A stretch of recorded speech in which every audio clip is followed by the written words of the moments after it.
Hello friends, my name is Upendra Kumar and welcome to our YouTube channel mini GP पाठशाला।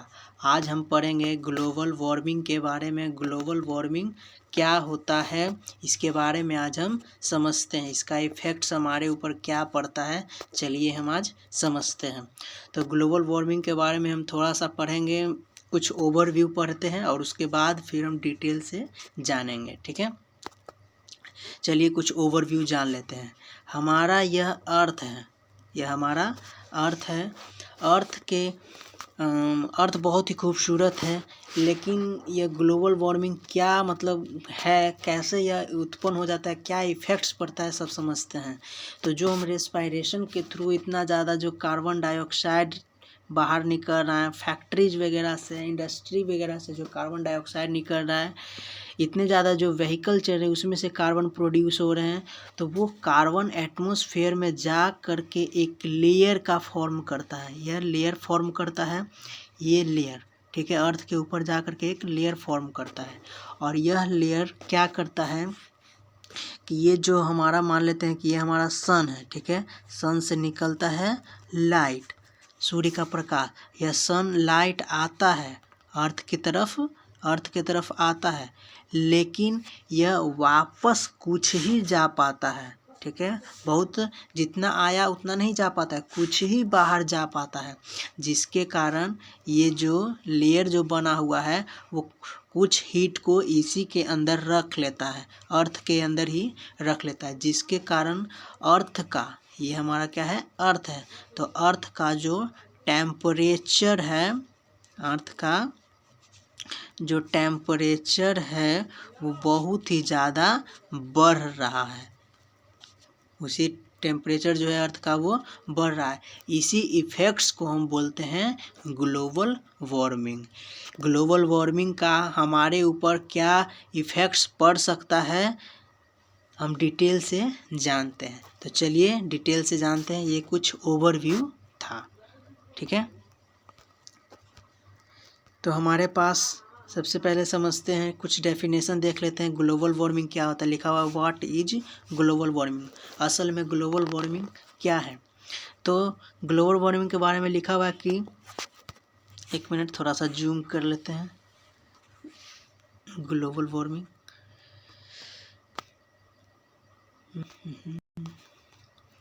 लिखा हुआ है, A general rise in the earth average temperature is known as global warming.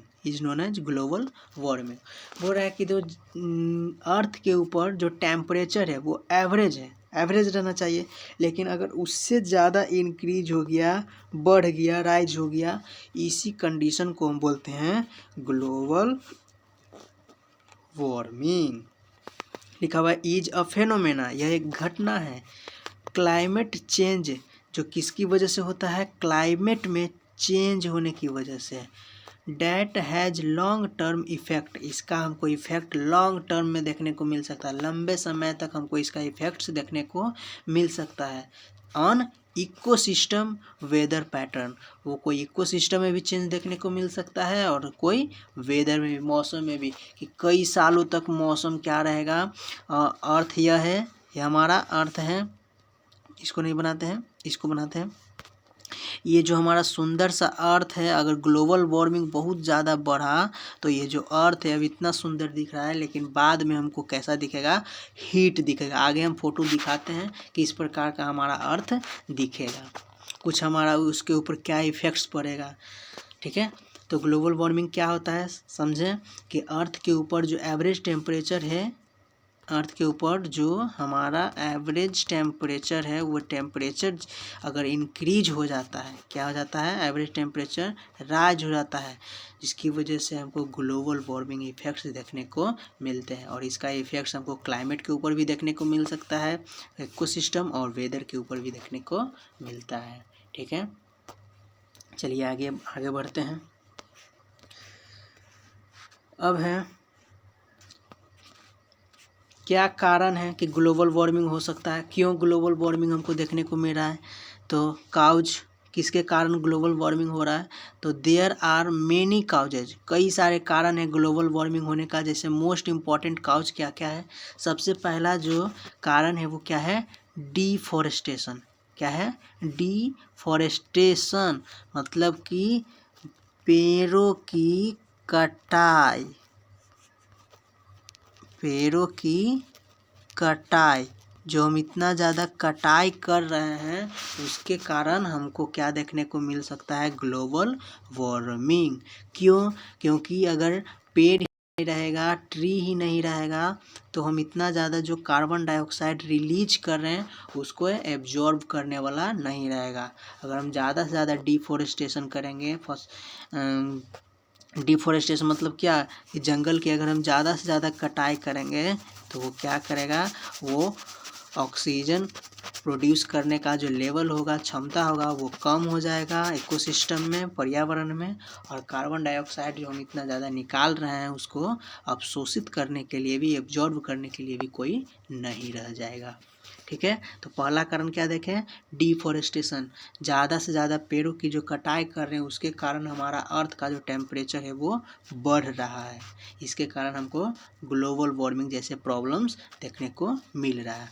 दूसरा कारण क्या है, industrialisation. Industrialisation मतलब इतना उद्योगीकरण, जितना से ज़्यादा जो उद्योग बन रहा है, कल कारखाने खोल रहे हैं, उसमें से उतना ही ज़्यादा कार्बन डाइऑक्साइड जैसे खतरनाक गैसेस बाहर निकलेंगे।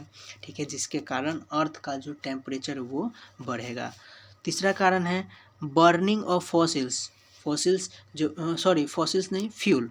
जो फ्यूल हम इतना ज़्यादा बर्न कर रहे हैं, फॉसिल्स फ्यूल, जो हम फ्यूल को बर्न कर रहे हैं, जिसके कारण हमको ग्लोबल वार्मिंग देखने को मिल सकता है। उसके बाद है डिके ऑफ डेड ऑर्गेनिज्म। जो डेड ऑर्गेनिज्म होते हैं उसको डिके करने से भी बहुत सारे गैसेस रिलीज होते हैं, बहुत सारे केमिकल्स रिलीज होते हैं। उसके बाद है respiration and breathing of living organism. जो लिविंग ऑर्गेनिज्म है वो ब्रीथिंग कर रहा है, रेस्पायरेशन कर रहा है, जिसके थ्रू वो क्या निकाल रहा है, इन्वायरमेंट में कार्बन डाइऑक्साइड को रिलीज कर रहा है। ठीक है, उसके बाद है पॉल्यूशन ऑफ ऑटोमोबाइल कहने का मतलब कि जो इतना व्हीकल चल रहा है उससे बहुत सारे पॉल्यूशन निकल रहे हैं, जिसकी वजह से भी ग्लोबल वार्मिंग जैसे प्रॉब्लम हो रहे हैं, टेम्परेचर बढ़ रहे हैं, टेम्परेचर इंक्रीज हो रहे हैं अर्थ का। नेक्स्ट कारण है थर्मल पावर प्लांट की वजह से भी हमको क्या देखने को मिल रहा है, ग्लोबल वार्मिंग। उसके बाद है कल्टीवेशन ऑफ लैंड।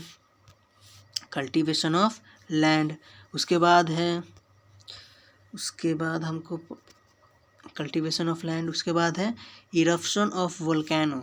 जो ज्वालामुखी इरेप्ट हो रहा है, फट रहा है, निकल रहा है, उसमें से भी बहुत सारे खतरनाक पॉइजनस गैसेस निकल रहे हैं जो एनवायरनमेंट में जा करके ग्लोबल वार्मिंग काउज कर रहे हैं। ठीक है, a mountain with a large circle hole. कोई भी माउंटेन जो होता है, जैसे मान लेते हैं कि यह पहाड़ी है, यहाँ के जो बीच में जो होल रहता है, यहीं से ज्वालामुखी बाहर निकलते हैं।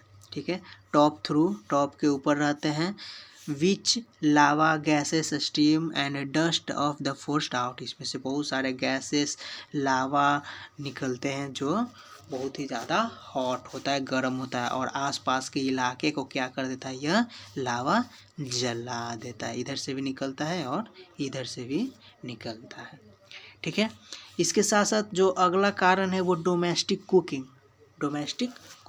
ये सब हम रीजन देखें, कारण देखें क्या होने का, ग्लोबल वार्मिंग होने का।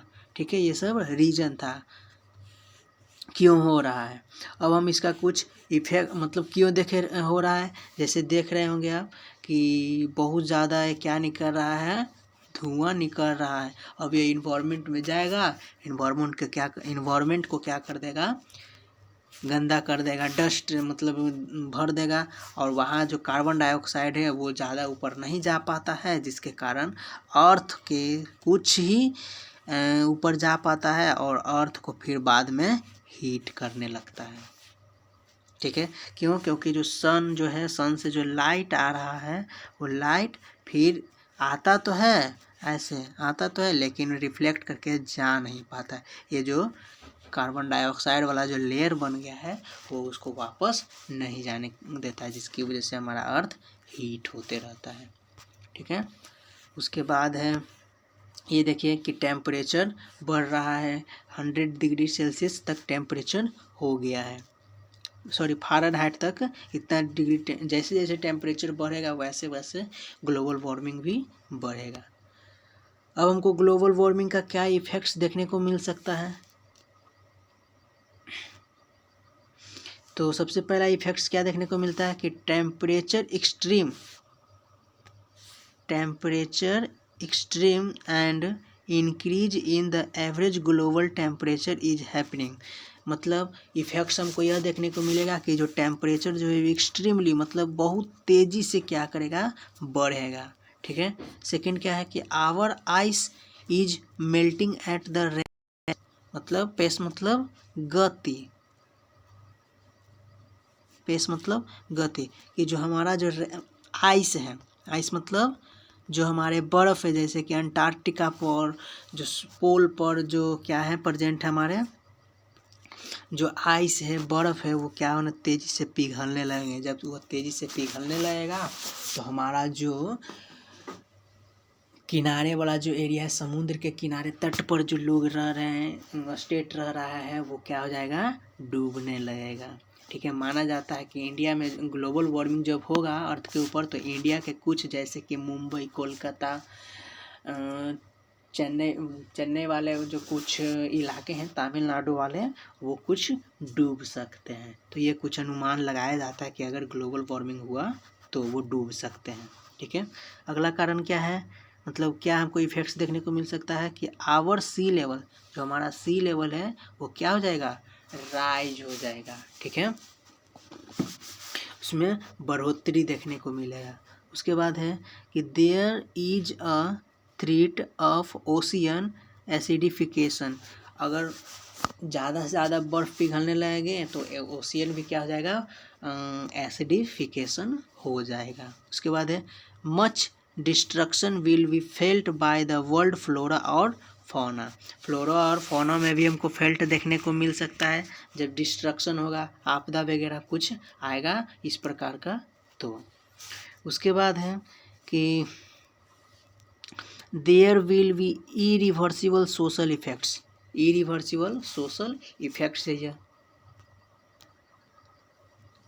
देखिए हमको क्या इफ़ेक्ट्स देखने को मिल सकता है कि ये जो पोलर बियर है बस इसके लिए सिर्फ एक ही बर्फ़ बचा हुआ है, बाकी ग्लोबल वार्मिंग की वजह से ये सारा जो आइस था वो क्या बन गया है, पानी बन गया है, वाटर बन गया है। इसके लिए बेचारे के लिए कुछ भी नहीं बचा है, सिर्फ यही बचा हुआ और यह इसी पर रहेगा। ठीक है, तो यह इफ़ेक्ट्स हमको देखने को मिलेगा कि जितना भी पोल पर जो बर्फ़ जमा हुआ, आर्कटिक रीजन पर जो पोल जमा हुआ है बर्फ़, वो सब पिघलने लगेंगे। ठीक है, ये देखिए ये हमको इफ़ेक्ट्स देखने को मिलेगा कि कहीं तरफ क्या हो जाएगा, कहीं तरफ बाढ़ आ जाएगा, कहीं तरफ बाढ़ आ जाएगा, लेकिन कहीं कहीं जगह पे सुखाड़ देखने को मिलेगा, कहीं कहीं पे पानी नहीं रहेगा, जिसके कारण वहाँ का जितना भी जंगल रहेगा, पेड़ पौधे जो रहेंगे वो सूखने लगेंगे। ये देखिए कि यहाँ पर एक जानवर मरा हुआ है, यहाँ पर एक जानवर मरा हुआ पानी की कमी की वजह से। तो कहीं पे बाढ़ आ जाएगा पिघलने की वजह से बर्फ़ का, और कहीं पे सुखाड़ आ जाएगा। क्यों? क्योंकि हमारा जो इन्वायरमेंट है वो अनबैलेंस हो गया है। ठीक है, उसके बाद देखिए कि हमारा अर्थ ग्लोबल वार्मिंग की वजह से क्या हो रहा है, जल रहा है। ठीक है, जल रहा है। अब हम इसको कंट्रोल कैसे कर सकते हैं, ग्लोबल वार्मिंग को कंट्रोल हम किस प्रकार से करें? तो लिखा हुआ कि measure to control global warming. Global warming को हम किस प्रकार से कंट्रोल करें, क्या मेजर अपनाएं? तो हमको सबसे पहले क्या मेजर अपनाना होगा कि use of eco friendly fuel like CNG and LPG। हमको ऐसा फ्यूल यूज करना चाहिए जो इको फ्रेंडली हो, मतलब कि जलने पर वो किसी भी प्रकार का धुआं ना छोड़ें। जैसे कि हम गाड़ी में अब यूज कर रहे हैं क्या, CNG, और घरों में यूज कर रहे हैं खाना बनाने के लिए LPG। ठीक है। उसके बाद हम ज़्यादा से ज़्यादा प्लांटिंग करें, फॉरेस्टेशन करें। जितना ज़्यादा हम प्लांट लगाएंगे उतना ज़्यादा ऑक्सीजन का जो लेवल है वो बढ़ेगा, और कार्बन डाइऑक्साइड का जो लेवल है वो डिक्रीज होगा। ठीक है, जिसकी वजह से अर्थ जो होगा वो हीट नहीं हो पाएगा। इसीलिए हमको ज़्यादा से ज़्यादा ट्री लगाना चाहिए, पेड़ लगाना चाहिए। ठीक है। उसके बाद रीयूज, प्लेनिश एंड रिसाइकल। हमको किसी भी चीज़ का रीयूज करना चाहिए। रीयूज करने का मतलब पॉलीथीन, जैसे पॉलीथीन का हम दोबारा यूज कर सकते हैं। ठीक है। किसी भी चीज़ का रिसाइकल करना है, रिप्लेनिश करना है। हमको किसी भी चीज़ का तुरंत फेंक नहीं देना है, उसको दोबारा यूज करना है, यूज में लाना है। ठीक है। उसके बाद use alternative source of energy. हमको अल्टरनेटिव सोर्स का एनर्जी का हमको ठीक तरह से सोर्स का यूज करना है। एनर्जी का जो सोर्स है उसको हमको ठीक तरह से यूटिलाइज करना है। उसके बाद हमारा जो लास्ट पॉइंट है वो बोलता है कि government should impose a strict law to curb global warming. ठीक है। ग्लोबल वार्मिंग के प्रति हमारा जो गवर्नमेंट है, सरकार है, उसको स्ट्रिक्ट कदम उठाना चाहिए ताकि हम इसको कर्ब कर सकें, ग्लोबल वार्मिंग के ऊपर। ठीक है, नियंत्रित कर सकें। तो ये हमारे कुछ मेजर्स थे जो हमको अपनाने चाहिए। ठीक है, ग्लोबल वार्मिंग के ऊपर। हमको ग्लोबल वार्मिंग से बचना है तो क्या करना होगा, सेव ट्री सेव लाइफ। ठीक है, हमको क्या करना होगा, ज़्यादा से ज़्यादा प्लांटेशन करवाना होगा और बिजली की बचत करनी होगी। ठीक है। Best way to stop climate change.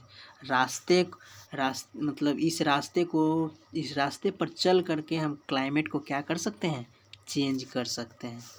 ठीक है, अच्छे रास्ते चुन करके हम क्लाइमेट को बदल सकते हैं, चेंज कर सकते हैं। उसके बाद देखो कि जो ग्लोबल वार्मिंग जब होगा तो हमारा अर्थ कुछ इस प्रकार से रहेगा, ये इस प्रकार से हमारा कुछ अर्थ रहेगा। लेकिन जब ग्लोबल वार्मिंग नहीं रहेगा, हम ज़्यादा से ज़्यादा प्लांटेशन करेंगे तो हमारा अर्थ जो रहेगा वो कुछ इस प्रकार से रहेगा। तो हमें अर्थ हमारा इस प्रकार से करना है। और बचा हुआ है देखिए, और जब हम ज़्यादा से ज़्यादा प्लांटेशन करा देंगे तो हमारा अर्थ कुछ इस प्रकार से दिखने लगेगा, हरा भरा। दिखने में कितना सुंदर लग रहा है ना। चलिए आगे बढ़ते हैं। तो यहाँ पर हम लोगों का लेक्चर समाप्त होता है, ख़त्म होता है। हमें उम्मीद है कि ये वीडियो आपको अच्छा लगा होगा। अगर आपको यह वीडियो, छोटा सा वीडियो था, अगर यह अच्छा लगा होगा तो प्लीज़ चैनल को लाइक और सब्सक्राइब कर लें। ठीक है, धन्यवाद।